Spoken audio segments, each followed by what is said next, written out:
This is the Flock and Hive podcast. I'm Helena Nicklin, and here is the full conversation that I had with Emily King, who is a somatic sex therapist and sexologist.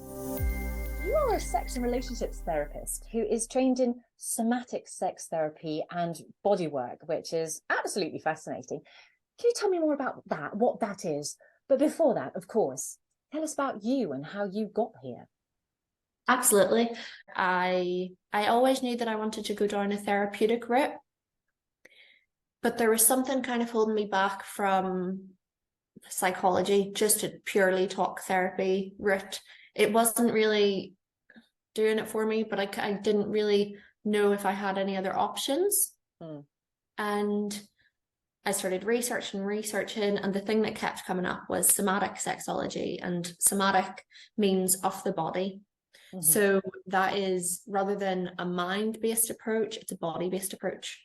And it just grabbed me and pulled me right in, and I am in love with it. Yeah. Wow. I mean, well, tell us more about this, like somatic sex therapy. What does that mean in practice? How does it work, and how do you work with people on that? So the easiest way for me to describe this is, instead of a therapist saying, you know, Helena, what do you think about that? It's, and how do you feel about that? Where is that feeling? Let's connect it to a body-based sensation and really analyze that emotion from the body's point of view. So I work with the nervous system rather than with the mind, because what's happening in the mind is symptomatic of what's happening in the body. And people talk about this mind-body split quite a lot. And, you know, talk therapy being that top-down approach, and a somatic approach being bottom-up. And that's quite a logistical explanation. But there's not a disconnect. There's never a disconnect. It's like a terrible relationship that just needs better communication between the two. There will never be a disconnect in anyone, no matter how disembodied they believe they are. There is always something. And the real thing about somatic therapy is I stayed away from it for so long because I thought it was woo-woo. Right. And I had so much resistance to it, which is quite interesting, because I'm an open-minded person. I always have been, but there was something about it that I just couldn't get with it. It just annoyed me, because I thought that, like, none of this can be real. And the more that I've been researching it now, what I thought was woo-woo is neuroscience. Right. I mean, there's so much of that, though. And I do think, though, since COVID particularly, I mean, there's an explosion of interest in all these kind of things, but not just what we're talking about now, but all kinds of sensory crossover and using our other senses and bodies to treat our minds. It really does seem to be the new way. So, like, physical movement is a huge part of it, isn't it? Absolutely. So this is the question is of body work, as you mentioned. Well, what is body work? And really, it's quite hard to actually clarify, because in sessions sometimes there's no touch. That is another part of my practice. I do offer one-way touch. But body work isn't just that. It can be up, it can be moving and emotion. For example, I specialize in the needs of women, but I work with couples as well. But women and female sexuality is really my passion. And anger is something that comes up all the time, especially in relation to sexuality. And that's something you have to move through the body, because, you know, we talk about being stuck. I'm sure you've heard even friends and family say, I just feel really stuck. I don't really understand why, I just have this feeling. And that's the felt sense talking. You know, we have all of these idioms that we use, and we never connect them to actually how that describes an embodied state. So people like to actually talk themselves down quite a lot. You know, they'll say, oh Jesus, I'm so disembodied, I haven't got a clue what's going on. in my body, yet when they speak, maybe they'll touch their heart, or they'll go into themselves, and that's all embodied emotion. And you just have to notice. And really, by just supporting someone to notice these things actually gives them this huge sense of confidence of, oh, actually, maybe I do notice what's going on in my body, because it's not that hard. And that's why I love somatic therapy, because it is in nature quite basic. We don't need to over intellectualize everything. Just notice it and work with it and work through it. So like anger, you need to work through any kind of activated state and emotion. Otherwise, it can become embedded on a cellular level, really, and you'll keep going back to that. It'll become, you know, automatic in your behavior. So it's challenging your system to actually complete and process and be able to move on and get unstuck. It's because your body doesn't lie, I suppose. That's the thing. Your mind can block out all sorts of things. Absolutely. Yeah. Oh my goodness. So where did you study this? And are there courses are dedicated to this? You were in Glasgow, weren't you? Yeah, this was something, you know, I was so relieved to see a course on offer in Glasgow, because I've been in Edinburgh for 3 years now, and we don't have the same education on sexology that, you know, people do in America or people do in Australia. We're always a bit behind. And I didn't want to be away from my advocacy work. I wanted to be able to train, take annual leave to do that, and to still be involved in this work that actually bleeds through my practice in sexology. So it supported one another, and I didn't want to lose that. And it really just, it felt a bit like magic that this course just appeared. It was brilliant, and it was created by John Fraser and Katrina Clark, the School of Conscious Touch. And they are two certified sexological body workers. So that training, sexological body work, is really the core of how somatic sexology really started. Have you seen Sex, Love and Goop? I haven't actually, no. Get it on the to-do list, because that is it's just a really handy way of understanding what sexological bodywork is. Okay. So that, of course, as they both have practices in that informed some of the training, but we also trained in tantric practices and conscious sexuality. So what I loved about the framework of their teaching was that it almost showed us, like, it was like a buffet. You know, this is everything that you could do in terms of an approach. Take what you want and do with that what you will. And that was at the core of the teaching, which it just should be at the core of every teaching, because what they made really clear, and I'm so grateful to have had them as my teachers, was that because our sexualities are so personal, it is an extremely individual and personal experience. When you're working with that as a professional, your practice has to just be as authentic and personal as your sexuality. So my work has to come from who I am as a sexual person.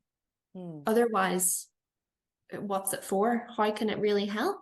Yeah. And that I found that really quite exciting, that I could use something that meant so much to me to help other people, and it not be, you know, a seedy, sleazy, traditional approach to sex. It's completely different.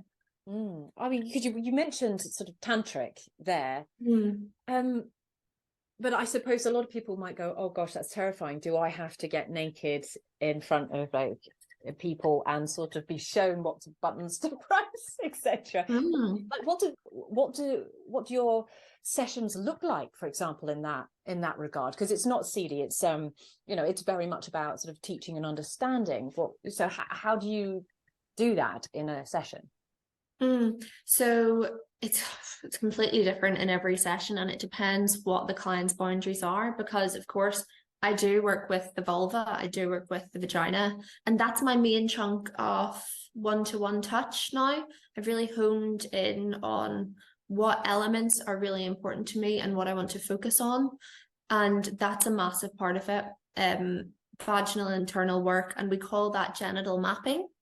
Oh. And it's actually a process of sitting with a person and working through their genitals. This part is your labia, this is your inner labia, this is your urethra. And whenever, it's quite fascinating actually, whenever, sometimes I encourage women to actually do it themselves and to name the body part. This is my, so it's claiming it in a sense. And that's really been the theme of my bodywork sessions, is it's reclaiming their bodies as theirs. This is mine, I'm learning about it. And because I don't work in a sexual way, I don't work with arousal, I work in a very, very educational way, in a very nurturing way. Because, you know, being a woman, there's a lot of expectation on us to perform sexually, even if that's just through how we look. So whenever you're in a room with a practitioner, and yes, we may be working with your genitals, there is literally no expectation on you to do anything. And knowing that, and the body being able to sense that, is just, it opens up so much possibility. So this process of genital mapping, and women doing this, and that active learning, which I love, because, you know, it's just so practical. And there's a somatic sexologist called Catherine and Jessie. They're brilliant, and they talk about our genitals being the genital hole. You know, we know how to work with the rest of the body, but by God, leave the genitals out, we can't go there. And that creates like a psychological hole as well, that we become just dissociated from this very important part of our bodies that is crucial for pleasure. So that process of teaching women, this is what this is, how does it feel when you touch that? And within those bodywork sessions as well, is any emotion coming up for you as this part of your body is touched? And I have never, ever expected the amount of emotion that is held in the pelvis. It blows my mind every single time I have a session. Wow. And what kind of thing is coming out of that then? Is it, and I guess, are people surprising themselves with what they're finding? Not physically, but mentally there. Yeah. So the thing is, when you work with the body, you're working with the implicit memory. So our mind works in an explicit way. So that will remember things like what you did yesterday, what you had for dinner. That's a very explicit memory. But trauma doesn't work in that way. It works in an implicit sense. And this is where, you know, the very famous book title, The Body Keeps the Score. This is where this research comes from, and it's relatively new, which is wild. And it's incredible work. But trauma is stored not cognitively, it's stored through feelings, sensations, emotions that sometimes we actually can't put words to, because there weren't words involved. There was a feeling. Something happened physically, implicitly. So with somatic therapy, it's a process of making the implicit explicit. Right. It's a process of unearthing that. So when you take an approach that really focuses and values safety, which when I say that, it doesn't sound very radical, but like, I know when I've been through therapy in the past, safety was not there. Never once was safety part of the collaborative experience between me and practitioner, which now, it's great that it's informed my practice, but I just find it so bizarre. Why would we not check with clients? Do you feel safe? Do you trust me as a person to go to these places with you? You know, it's like in any sexual situation, you wouldn't expect people to come in and know what to do and feel comfortable with it. I earn that. And I respect that. And the body, again, can tell. So whenever you reach a point of safety, that means more is able to come up.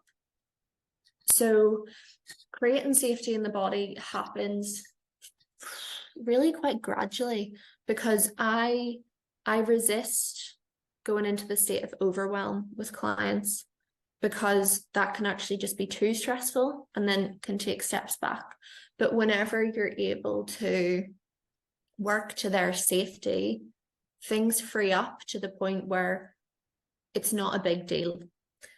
For example, I have had clients saying that they have had flashbacks to childhood trauma and occasionally abuse, and they've been able to manage those flashbacks because they have a newfound sense of safety. So the body has known it's safe enough for us to let this go. Mm-hmm. And it's really common with trauma, of course, that you can't exactly remember what happened. And a lot of this is because it was precognitive trauma, which is really quite common. So that means that you literally don't have words for that because you didn't know how to speak when you experienced it. So you cannot verbalize it. So it needs to be felt, to be processed. And this might seem like a really dumb question, but when in the times where that comes up, and those flashbacks happen, are there any cases where people had completely forgotten that happened to them, and maybe they were coming to you for another reason, for example? Mm-hmm. So how you can tell if that's the case is if people almost allude to it without meaning to. So it's quite interesting. It's through things like, I have no idea why I feel like this. And they experience almost an existential dread. And people will say, I've never experienced any kind of abuse. Why do I feel like this? And that can be because it was actually before they had verbal cognitive memory. Wow. Okay. So I'm thinking about the reasons people come and see you, because I can imagine that sometimes they know why, but other times they don't. But what are sort of the classic reasons people seek you out? Low libido is number one, of course, and it's always, I've got a low libido, please, like, help me to have sex again. And that's usually the angle, rather than wanting to actually explore it for them. It's usually for a partner. Right. And when I come in, something that I want people to experience when they're with me, when they're coming to sessions and afterwards, is like just pure excitement for what they're doing. Because it is bloody exciting. And I don't think therapy needs to make you feel shit. We feel shit about so many things. Let's get excited about our bodies, especially when we're talking about sex and pleasure. Of course, that's exciting. And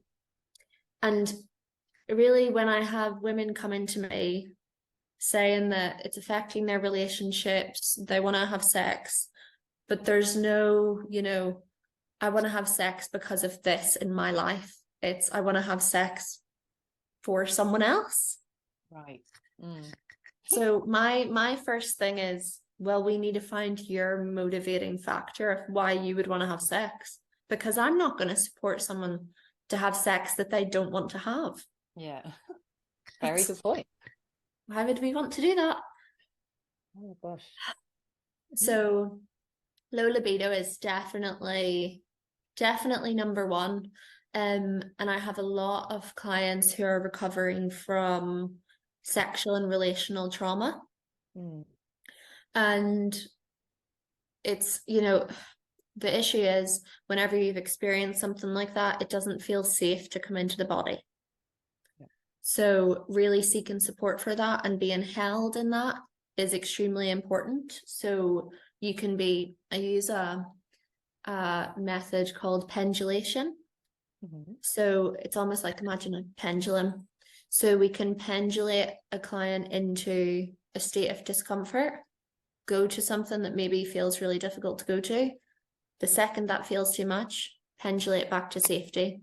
And what that's doing is basically increasing window of tolerance. Right.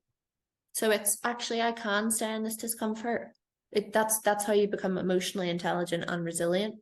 So trauma work is a really big part of it. And some want to explore their sexuality, explore whether kinks are kinks or if they're related to past trauma. A lot of exploration as well. And it's fascinating what people come in with as their objective. This is what I want to talk about. This is what I want to explore. By week 3, we're on a completely different route, and they are delighted and excited about it because they didn't even know that it was an option. Yeah. Do you think this is something that people should just be doing anyway, even if they don't necessarily feel the need to have some therapy about it, but it's like maintenance?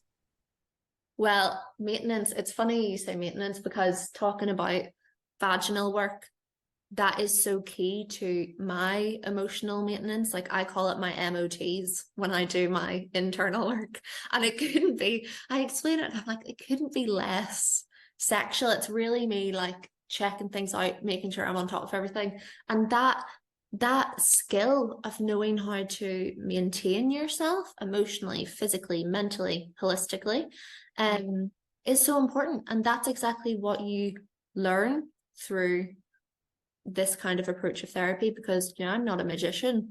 We're basically writing you like a how-to manual, how to maintain well-being. And it's so important that people know how to do this because it's life skills, it's relationship skills, and it's skills that you continue to use. But sexuality work often falls by the wayside because if you ask people about their priorities of therapy, sex therapy likely isn't up there, whether they don't want to mention it due to stigma or taboo, or whether they just think, well, that's really frivolous. I have far more important things to get to. Because especially in the UK, sex and exploring it, it's very self-indulgent, isn't it?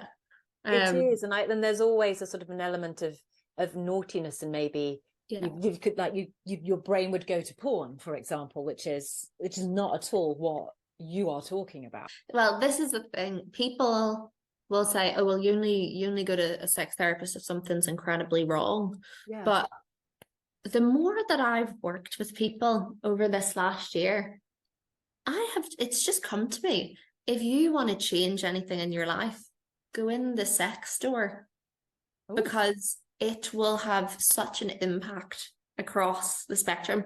Things just show up clearest through sex. Give me an example of that. So say I want to start a new business. How would I go in the sex store for that? Brilliant. Because it's empowering. Sexuality, if you are working with your sexual energy and if you're able to funnel that through into business, those things very complementary. So if you desire and money, they're a great match, aren't they? So it's really, eroticism is just an art, and it's knowing how to implement eroticism throughout your life. And I think professionalism is a wonderful example of how crucial knowing how to, be autonomous and to actually verbally communicate your needs. Would that not do brilliantly in a boardroom? Oh, yeah. Yeah. Wow, that's a great answer. I love it. Sex is always the answer. It is. Gosh. What is an orgasm? Orgasm? Oh, it's my new baby, I suppose. So I've done a few groups, a few work groups, and I suppose they're almost like a meshment of a women's circle and a support group, because of course there's therapeutic tools that I use in them, but it's really why people come to these groups, why women come to these groups, is to talk and to share and to just be in that space where it's okay to talk about all the things that we've been told you're not allowed to even think, never mind say. Yeah, wow. So orgasm, I've really been, thinking, trying to formulate this group that will form the basis of the group work that I do. And orgasm is it. which is great. It's a fabulous name, by the way. It's so good. Thank you. And do you know, it's so important. That collective nature of sexuality is so important to emphasize, because whenever someone has a sexual issue or dysfunction, that's a really isolating experience. And the more that we're able to vocalize, actually, that's not isolated, and it's typically really down to social conditioning, etc. So it's not even just an individual experience. That's a really important factor for me to highlight. And through the name orgasm, you know, I truly believe in the collective nature of either healing trauma or working through things, or just advocating for other women to advocate for themselves. And that's what orgasm's really about at its core. It's finding your sexual voice, because the element of voice is so important. And I'll actually tell you an interesting fact about this. If you look at the anatomical structure of the throat and the vagina, extremely similar. Really? Okay. And typically with women, if there is of course, through the nervous system, the jaw is connected to the pelvis. So if you have jaw tension, that can show up that there's actually a lot of tension in your pelvic muscles. So it's good to be aware of that, of course. But constriction, yeah, I know, wiggle your jaw around. Constriction here, it's, you know, these two things often go hand in hand. So when you're able to vocalize your needs and to actually tell people what you want and say that in a grip and be heard and witnessed and celebrated, that is going to have a massive impact on your sexuality and your ability to do that in the bedroom. And then all the benefits that happen after that as well. I mean, it really is holistic. Exactly. It really is. It really is. So that's what orgasm is about. It's really supporting people to write their own individual erotic manuals, if you will. My name is, this is what I love on this day, and it can change to this, and to get really specific. So it's almost going to be quite nerdy. Researching, I think I like this, and using past experiences and peak experiences and maybe not so good experiences, as well as fantasy, to provide that insight. Because people don't think that they have enough knowledge, when really we all have a wealth of insight into what we like sexually. We just don't value it enough. And there's probably an ingrained element of shame there as well. Absolutely. All seem to have inherently. Yes. So will Orgasm, will that be online, or is that an in-person thing? So it's an in-person event, and it's a very intimate one in Edinburgh, 5 to 6 women, this current intake. And I'm so aware of my, you know, followers online, and I'm putting together some workbooks, some self-study bits, so that they can do some sex homework themselves and be included in that. But there is nothing like being in the room. No, of course not. But I can see this being almost a franchise, then like you train people and it's shared with the Hive. That's the dream. That is the dream. Okay. Well, while we're on that subject, so how can people find out about that? Tell us your website and your handles, etc. So my website is www.emilykingsextherapist.org, and my Instagram is @EmilyKingTherapy, and you can find me there. I can really see how actually having some official therapy can give you so much more than you would even think when you walk in the door. Well, are there any tips and tricks, any takeaways that we can give listeners for things that they can just do very easily at home? You know, maybe 3 things that can help you teach yourself about yourself and your body. Absolutely. everything that you do at home is really where it happens, and I cannot emphasize that enough. The number one thing, and this should really take priority, because if you are able to practice this to the point where it becomes habitual, then you're in an embodied state. So don't try and overcomplicate embodiment. It can feel really, like I felt, you can think, oh, I can't do this, I'm not that type of person. You are, it's in your inherent nature. So whether you're a morning person, a night person, if you have a specific routine, try and fit in embodiment practices within that existing routine. We're not trying to throw all your routine and practices out the window, because the best practice you do is what you're already doing. So you just want to hijack that with sensuality, essentially. So the number one is sensation tracking.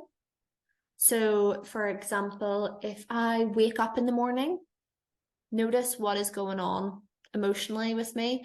And if there's a sensation present that tells me I'm experiencing that emotion. And this is so integral to knowing what your needs are, because your feelings are what will inform your needs. And this, of course, includes sexual needs. So we often think that there's only like happy, sad, angry. You have a spectrum of possibilities of how you can feel. And the more that you're able to just notice what goes on in your body before you experience an emotional reaction, for example. So can you start to practice catching a feeling before it turns to reaction? So that is a very good one.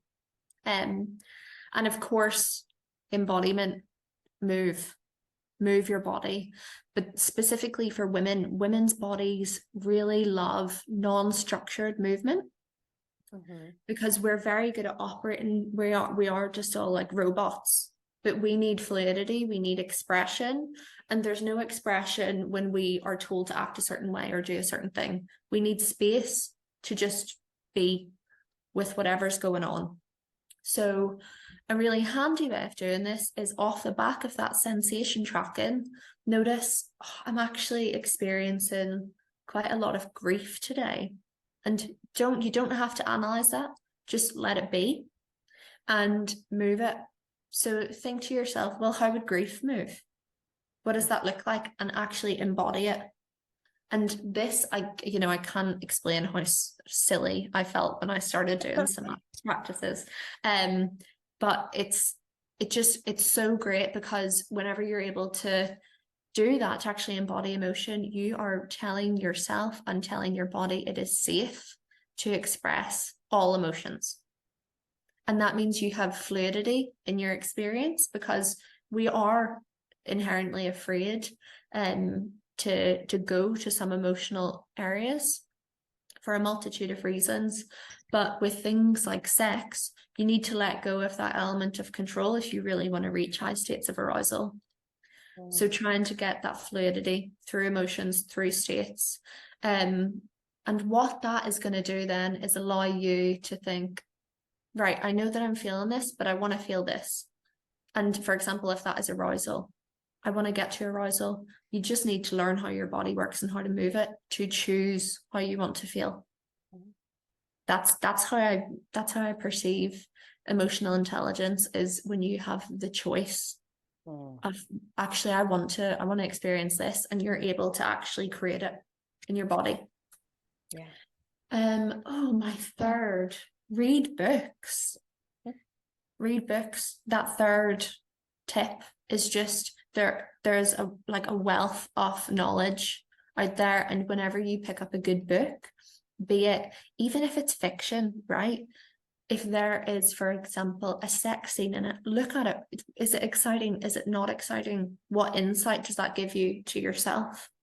So start noticing the sensual and sexual aspects in everyday life, because the more that you compartmentalize sex as being far away and different to you and not in every day, the further away it will stay.